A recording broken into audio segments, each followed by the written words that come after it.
Let them enforce it to them and see. What are they waiting for? So this is the situation. I will not be intimidated by any power in this world. I want to make sure that justice is done. I'm a man of peace, but I cannot also be a coward.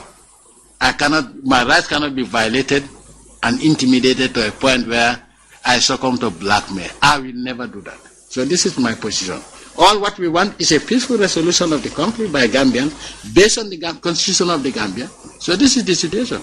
In as much as I don't want any violence, but now they made a decision that no matter what the outcome of the court is, we will enforce the December 4th result. After they have all these documents that are including. So my brother, this is the situation. I want to thank you for coming. I'm a man of peace, but that doesn't also mean that I will not defend myself and defend my country. And defend my country courageously, patriotically, and win. Emerge victorious. Nobody can deprive me of that victory, except the Almighty Allah. So this is the situation, and I want to thank you for the work that you are going to do. You also have permission to meet any side. To meet any side. But I want you to understand that there are patriotic sides and those that are working for foreign agents. I have many crimes that I have committed with regards to the superpowers. One, I stand to say no when it is not right. And I stand to make sure that Africans will not be insulted because we are black. And I make sure that Africans' resources are not remote controlled. Because we have so many resources and we are the poorest of the poor. And we are the ones, our citizens are the people that are mistreated outside of Africa. When they talk about non-acceptance of refugees, basically it's African refugees. We also took the EU to the IEC for the killing of African youngsters on the European coast. And they said they will teach me a lesson. Interestingly enough, the ICC didn't do anything about it. First letter we wrote, there was no response. When we asked, they say, oh, well, there are two ways to do.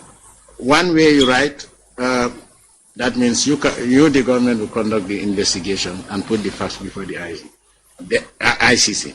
But this way where you write, you use, which you write, and then the ICC would conduct their own investigation, which is more advisable. So we changed all that, and we didn't hear anything.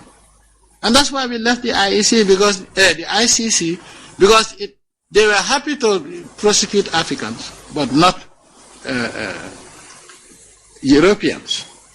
So an international court that is only bent on persecuting Africans, we were not a member to that court.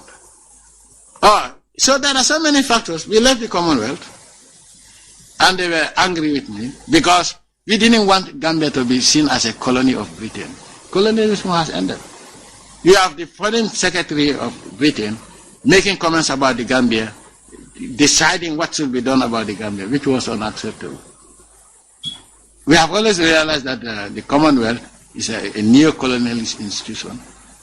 But we were bidding our time thinking that we can reform it within to make sure that it represents everybody's right, only to realize that we all go there as governors and not heads of state.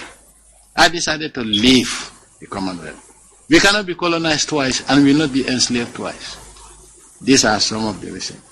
The other reasons are also related to natural resources, but I won't go further into this because when I refuse to accept 5%, that is for the oil, 5%, that means 5 cents for every dollar for 35 years, I was told there will be regime change. I say, oh, if God says so, I'll be worried.